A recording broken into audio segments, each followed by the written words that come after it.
નમસ્કાર વિદ્યાર્થી મિત્રો, કેમ છો? મજામાં ને? ફરી એક વખત સરસ્વતી ગ્રુપ ઓફ એજ્યુકેશનની આ ઓનલાઈન સફરમાં આપ સૌનું હાર્દિક સ્વાગત છે. વિદ્યાર્થી મિત્રો, આપણે ધોરણ 8 વિજ્ઞાન વિષયમાં ચેપ્ટર નંબર 3 એટલે કે સંશ્લેષિત રેસાઓ અને પ્લાસ્ટિક એના વિશે આપણે અભ્યાસ કરી રહ્યા છીએ. બાળકો, આપણે યાદ કરો, લાસ્ટ લેક્ચર એટલે કે પાર્ટ 3 માં સંશ્લેષિત રેસાઓ આખો ટોપિક કમ્પ્લીટ કરી ગયા હતા.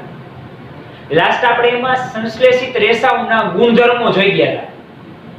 એટલે જે આપણા ચેપ્ટરનું નામ છે સંશ્લેષિત રેસાઓ અને પ્લાસ્ટિક, તો એમાં અને પહેલાનો ભાગ એટલે કે સંશ્લેષિત રેસાઓ એક ભાગ કમ્પ્લીટ થઈ ગયો. હવે આજથી આપણે શુભ શરૂઆત કરવાની છે પ્લાસ્ટિક, જે અને પછીનો ભાગ છે. એકચ્યુઅલીમાં આ ચેપ્ટરનું નામ વાંચતા જો તમને ખબર પડી જાય કે આ બે ભાગમાં છે, તો એક ભાગ આપણે કમ્પ્લીટ કરી ગયો. હવે આજે પાર્ટ 4 માં પ્લાસ્ટિક થી શરૂઆત કરવાની છે. જો કે આ એવો ટોપિક છે કે રોજિંદા જીવનમાં દરરોજ ક્યાંક ને ક્યાંક તો આપણે આ પ્લાસ્ટિકના સંપર્કમાં આવતા જ હોઈએ.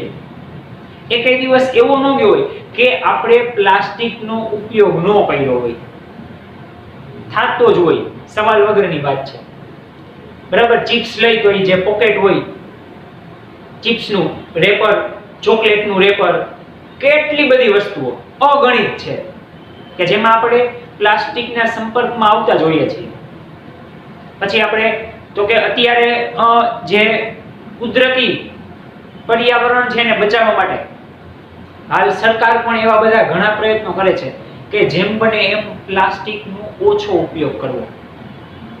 કારણ કે આ વસ્તુ એવી છે કે એક વખત એ પછી તમે જાણો છો કે પ્લાસ્ટિકને જમીનમાં દાટી દીધા પછી એ કેટલા ટાઈમ સુધી એનું કઈ પ્રોસેસ થતી નથી. પ્લાસ્ટિક એમને એમ રહે જમીનમાં, તો એ જમીન માટે બહુ જ નુકસાનકારક. ચાલો હવે આપણે શરૂઆત કરીએ. પ્લાસ્ટિક એ પહેલા જ તમને માટે એક સાવ સહેલો એવો ક્વેશ્ચન છે. શું કીધું છે? તમે રોજબરોજના જીવનમાં ઉપયોગી આવતી હોય એવી પ્લાસ્ટિકની યાદી તૈયાર કરો કે જે રોજબરોજના જીવનમાં તમારા ઉપયોગમાં આવતી હોય. જેમ કે હમણાં જ મેં એક વસ્તુ કીધી, રેપર ચોકલેટના, બરાબર. પછી બ્રશ કરો છો તમે, એ પણ શું છે? એક પ્રકારનું પ્લાસ્ટિક જ છે. આ બે વસ્તુ મેં કીધી. જો કે આના તમારે જેટલા ઉદાહરણ લખવા હોય એટલા બાળકો તમે આના ઉદાહરણ લખી શકો, પરંતુ તમારે યાદી તૈયાર કરો ત્યારે 10 ઉદાહરણ લખવાના છે. કેટલા? 10 એક્ઝામ્પલ કે જે એવા હોય કે રોજબરોજના જીવનમાં તમારામાં ઉપયોગમાં આવતા હોય. ઓકે, એવી 10 યાદી બનાવવાની છે. 10 પ્લાસ્ટિકના અલગ અલગ વસ્તુના નામ કે જેમાં પ્લાસ્ટિકનો ઉપયોગ થતો હોય. ડન? ચાલો હવે આગળ વધીએ. હવે તમને એમ થાય અહીંયા આકૃતિ આપેલી છે, રૈખિક અરૈખિક એ શું છે? તો કે હમણાં આપણે અહીંયા થિયરીમાં જ જોશું, ત્યારે જ આપણે આકૃતિ પણ સમજીશું. આ ટૂંકમાં એક પ્રકારના પ્લાસ્ટિકની ડિઝાઇન જ છે, બીજું કંઈ નથી. આ શું છે?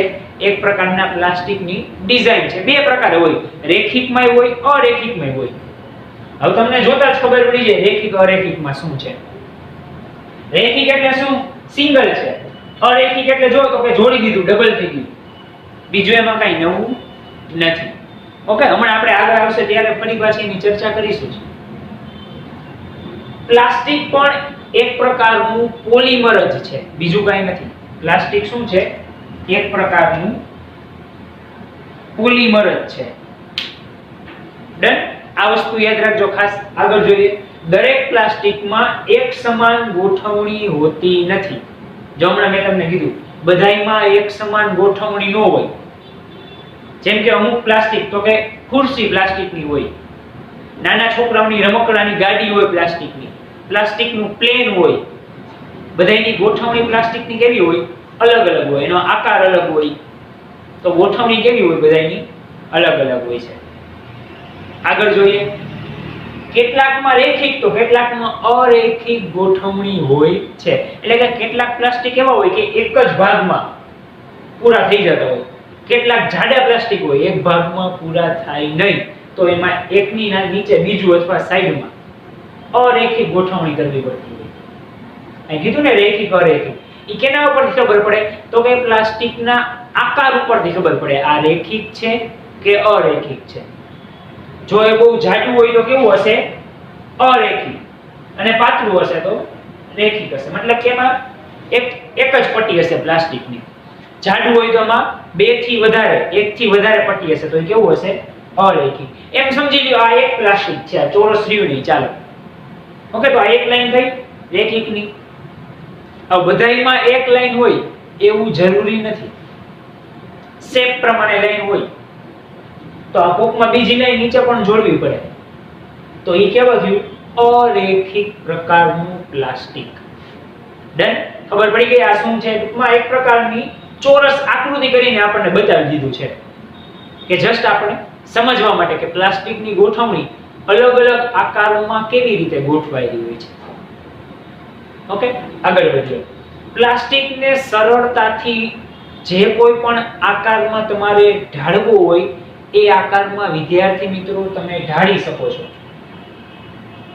ધારો કે આમ આકાર બનાવો તો એવો આકાર થઈ જાય. ચોરસ બનાવો થઈ જશે, ત્રિકોણ બનાવો થઈ જશે, ગોળ બનાવો થઈ જશે, લંબચોરસ બનાવો.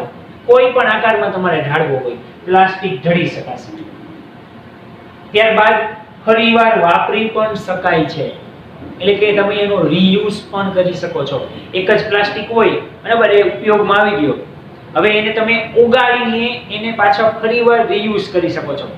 બાળકો તમે આ વસ્તુ નોટ કરી જોઈએ પરંતુ એનું એક્ઝામ્પલ તમને મગજમાં ન આવતું હોય તો સાવ સહેલું તમને એક્ઝામ્પલ દઉં. આપણે ઘણી વખત કોઈ પણ દુકાને સોડા પીવા જતા હોય, યાદ કરો, તો એમાં ઘણી જગ્યાએ પ્લાસ્ટિકના ગ્લાસ હોય. પછી એને આપણે એક ડસ્ટબિન હોય એ ભાઈ એમાં પ્લાસ્ટિકના ગ્લાસ ભેગા કરતો હોય તો પછી પ્લાસ્ટિકના ગ્લાસનું કરે છે શું? જવા દે છે કચરા પેટીમાં? ના, એ જે આ પ્લાસ્ટિકની કંપની હોય જ્યાંથી ગ્લાસ લીધા હોય એને એ પાછું પ્લાસ્ટિક પરત કરી દે છે. કારણ કે એકવાર એ ગ્લાસ યુઝ થઈ ગયા, પાછા હવે એને ધોવા બેસો તો બહુ લાંબો સમય જાય. કોઈ સ્ટીલના નથી, પ્લાસ્ટિકના છે એટલે. તો એ શું કરશે? એ કંપનીને ગ્લાસ પાછા આપી દેશે અને એ જ કંપની ગ્લાસને ઓગાળીને પાછા નવા ગ્લાસ રેડી કરી દેશે. એટલે એનાથી શું થાય? એને એક જ પ્લાસ્ટિકનો તમે બીજી વાર પણ ઉપયોગ કરી શકો છો, રીયુઝ થાય. આગળ જોઈએ, એને રંગી પણ શકાય છે. તમારે જેવા રંગમાં રંગવું એવા રંગી શકાય. તમે જો બાળકો પ્લાસ્ટિકના રમકડા જોયા હોય તો અલગ અલગ કલરના હોય, ઘણા બધા કલરના, વેરિયસ ટાઇપ્સ ઓફ કલર. તો એમાં તમે એને રંગી પણ શકો છો, પીગાળી પણ શકાય છે. હમણાં મેં જેમ તમને વાત કરી કે ઈ ધારો કે પ્લાસ્ટિક યુઝ થઈ ગયું, એને પીગાળીને પાછું એમાંથી તમે નવું પ્લાસ્ટિક પણ બનાવી શકો છો. આગળ જોઈએ, પાતળા વાયર પણ બનાવી શકાય છે. ઓકે, તમારે આ પ્રયોગ કરવો હોય ને તો આપણી જે પેન પૂરી થઈ ગઈ હોય ને, પેન પ્લાસ્ટિકની પેન હોય એને તમે પાછળનો ભાગ જે હોય ને પોઈન્ટ વાળો નહીં, એની પાછળનો ભાગ એ મીણબત્તી ઉપર રાખજો, એ ઓગળવાનું ચાલુ થઈ જશે. બરાબર? પછી એનો થોડોક એવો ભાગ ખેંચશો ને એટલે એમાંથી વાયર નીકળવાનું ચાલુ થઈ જશે. એ વાયર કેવો બનશે? જે લેડીઝ હોય એ કપડા અથવા વાસણ સાફ કરવામાં જે વાયરનો યુઝ કરતી હોય, આખું જે ગુચ્છું હોય ને એવો વાયર બની જશે. તો એ શું છે? તો કે પ્લાસ્ટિકમાંથી જ વાયર બની થાય. એટલે જ અહીં કીધું કે પ્લાસ્ટિકમાંથી પાતળા વાયર પણ બનાવી શકાય છે. ક્યાં ક્યાં ઉપયોગ કીધા? તો કે જો પહેલું જ સરળતાથી ઢાળી શકાય, જેવા આકારમાં તમારે ઢાળવું હોય એવા આકારમાં ઢાળી શકો છો. ફરીવાર વાપરી શકાય, રીયુઝ, રંગી પણ શકાય છે, પીગાળી પણ શકાય છે અને પાતળા વાયર પણ બનાવી શકાય છે. આટલી બધી એની ખાસિયત છે. એટલા માટે આપણે એને પ્લાસ્ટિકને વધારે મહત્વ આપીએ છીએ. પણ એનો સૌથી મોટો ગેરફાયદો એ છે કે એકવાર જમીનમાં વયું ગયું પછી દટાઈ ગયું તો એનો નાશ નથી થતો. એટલે જમીનને કેવી કરી નાખે? સાવ બગાડી નાખે, પોચી કરી નાખે. તમારે ટ્રાય કરવી હોય તો 1 ફૂટ જેટલો જમીનમાં ઊંડો ખાડો ખોદજો. બરાબર? પછી એમાં પ્લાસ્ટિકની કોઈ પણ વસ્તુ, રેપર છે ચોકલેટના, જે આપણે ચિપ્સ ખાતા હોય એના પેકેટ છે, એ અંદર નાખી દેજો. બરાબર? 10 દિવસ, 15 દિવસ, 20 દિવસ પછી પાછો ત્યાં જ ખાડો ખોદજો. ઈ રેપર એમના એમ હશે.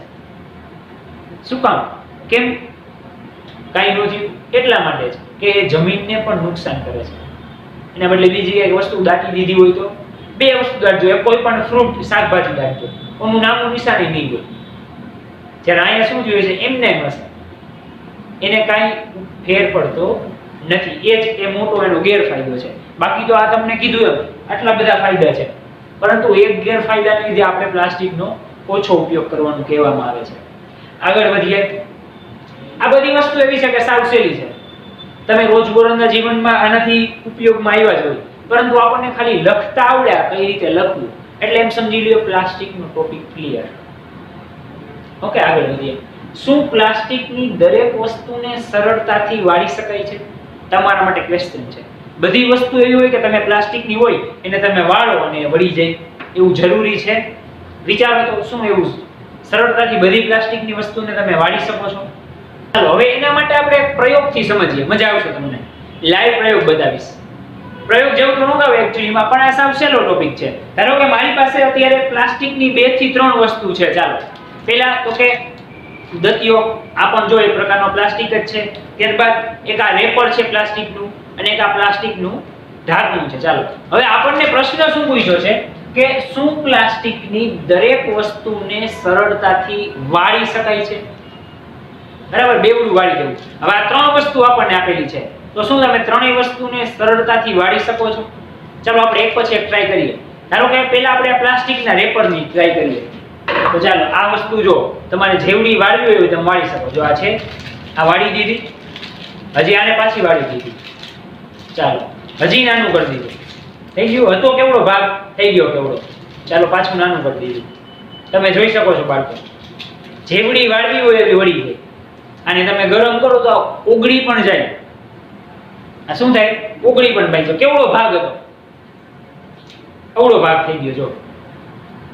જો આપણે માર્કરથી માર્ક કરીએ કેવડો છે ને. ચાલો અહીંયા બોર્ડમાં નાનો સૌથી ભાગ છે એ કરી નાખો. બરોબર,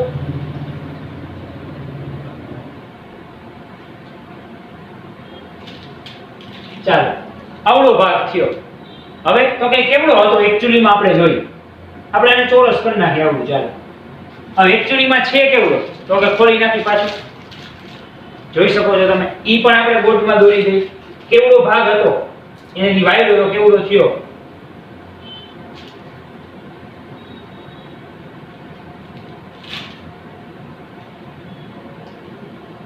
યસ. હવે જો આ અવળો ભાગ હતો એમાંથી ખાલી અવળો ઊંધો ભાગ થઈ ગયો. હજી એનાથી નાનો પણ થઈ શકે, એટલે તમે એને વાળી શકો. ઈ છે પ્લાસ્ટિક જ. ચાલો હવે આ દંતીઓ છે, આને વાળો છે. આને વાળવા જાવ તો તૂટી જાય. જો આ બેવડો વળી જાય છે. આની જેમ અવળા ભાગમાંથી એવડો દતિયો ન થાય, ક્યારેય ન થાય. આ એક પછી એક નીકળવા માંડે. તમે આમ વાળવા જાવ તો શું થાય? તૂટી જાય. એને તમે વાળી શકો નહીં. તો બાળકો એવું કેમ હશે કે અમુક વસ્તુ વળી જાય, અમુક વસ્તુ નથી વળતી? સેમ એઝ આ ડસ્ટર છે. ચાલો આ પણ બહાર, અહીંયા અંદર સ્પંચ છે, પણ અહીંયા બહાર તો પ્લાસ્ટિક જ છે. એને વાળવા જાવ તમે, નો વળે, વળતું જ નથી. અને બહુ વધારે પ્રેશરથી, દબાણથી તમે આને વાળશો તો એ તૂટી જશે. આપણે એવી જ રીતના આ ઢાંકણું, ચાલો આને વાળવા જાવ, આ બેવડું વળી જાય, તૂટી જશે. આની જેમ પ્લાસ્ટિકની જેમ આ વળી નહીં છે. એવી જ રીતના આવડી મોટી પ્લાસ્ટિકની કોથળી છે. ચાલો હવે આને તમે વાળવાની ટ્રાય કરો. આવડી મોટી છે, નાની થઈ જાય ઓની જેમ, તો કે આ થવા માંડી. જો કેવડી હતી ને કેવડી થઈ ગઈ. જો સાવ આવડી થઈ ગઈ.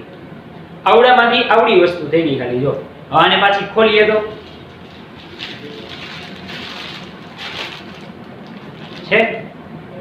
તો તમને વિચારવો જોઈએ કે બાળકો એવી કેમ અમુક વસ્તુ કે જે વળી જાય, અમુક વસ્તુ તો કે નથી વળતી? આવું કેમ? જો આપણને એનો જવાબ આપ્યો છે.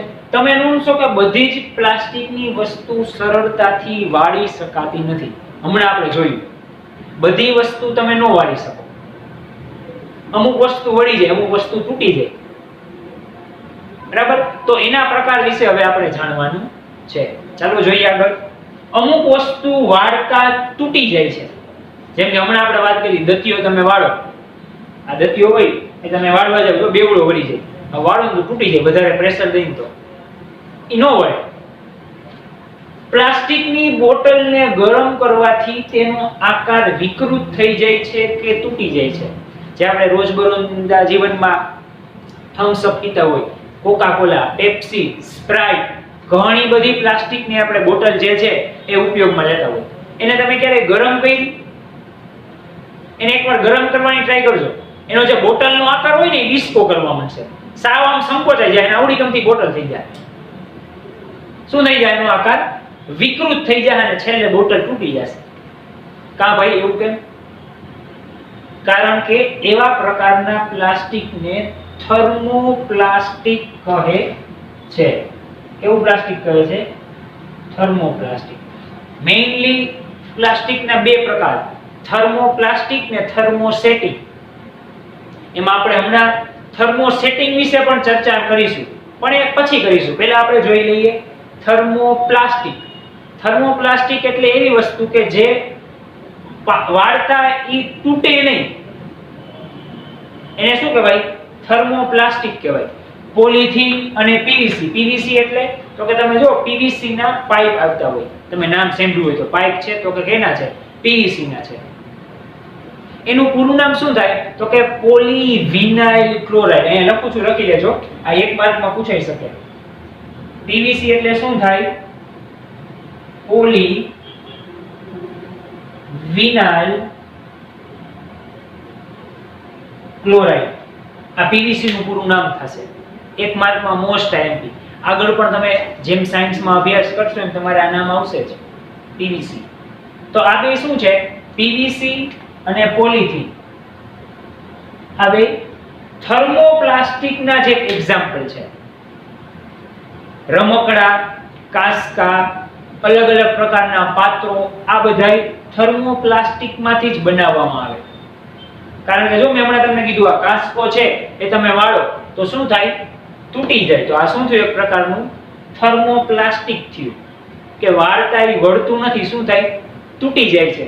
જેમ કે આ ડસ્ટરની બહારના ભાગનું પ્લાસ્ટર, એને વાળતા શું થાય? એ તૂટી જાય, વળશે નહીં. ઓકે, તો ઈ બધા શું છે? તો કે થર્મોપ્લાસ્ટિક પ્રકારના પ્લાસ્ટિક છે. સાવ સિમ્પલ થિયરી હતી. તમે જોઈ ગયા બાળકો, આપણે રમકડા પણ જો એને તમે વાળી ન શકો. તમે જેવા રમકડાને વાળવાની ટ્રાય કરો ને, રમકડું તૂટી જશે. એકવાર એને શેપ આપી દીધો, બસ વાત થઈ ગઈ પૂરી. પછી બીજો શેપ આપવો હોય તો તમારે એને ઉગાડી પડે, પીગાડવું જ પડે, પછી જ બીજો શેપ મળે. પછી એને તમે વાળવા જાવ તો એ તૂટી જાય. ઓકે, તો આ લેક્ચરમાં આપણે બાળકો શું જોયું કે બે તમને હોમવર્ક આપ્યું હોય, 10 વસ્તુ એવી પ્લાસ્ટિકની કે તમારે યાદી બનાવવાની છે કે જે તમે રોજબરોજના જીવનમાં ઉપયોગમાં લેતા હો. ત્યારબાદ આપણે રૈખિક પ્રકારનું પ્લાસ્ટિક, અરૈખિક પ્રકારનું પ્લાસ્ટિક જોયું.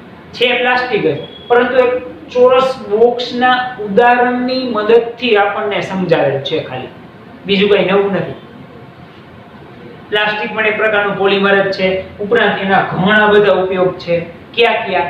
ફરીવાર યુઝ કરી શકો છો, પીગાડી શકો છો, ઢાળી શકાય છે જેવો આકારમાં ઢાળવું એવું, રંગી શકાય છે.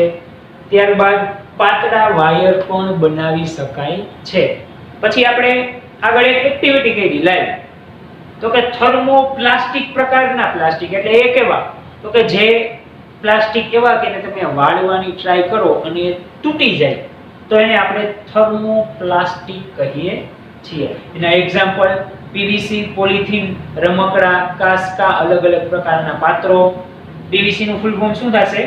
Polyvinyl chloride. ઓકે બાળકો, તો આટલા બધા જ પોઈન્ટ એક વખત તમારી બુકમાં નોટ ડાઉન કરી લ્યો.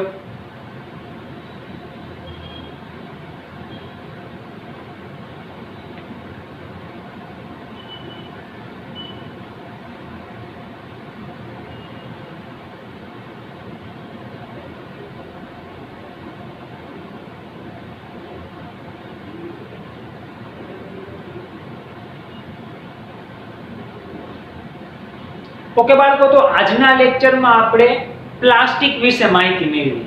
હજી આ ટોપિક પૂરો થયો નથી, કેમ કે આપણે થર્મોપ્લાસ્ટિક જોઈ ગયા, મેં તમને સમજાવ્યું. હજી થર્મોસેટિંગ પ્લાસ્ટિક બાકી છે કે જેને તમે વાળો તો વળી જાય. ઓકે, તો એ આપણે પાર્ટ 5 માં જોવાનું છે, પરંતુ આ લેક્ચરમાં જેટલી થિયરી ચાલેલી છે બાળકો, એ હોમવર્ક સ્વરૂપે તમારે 2 વખત લખવાની છે. આઈ હોપ કે આજનો સેલો લેક્ચર તમને વ્યવસ્થિત સમજાઈ ગયો છે બાળકો. વધુ આપણે થર્મો સેટિંગ પ્રકારના પ્લાસ્ટિક પાર્ટ 5 માં જોશું. આભાર.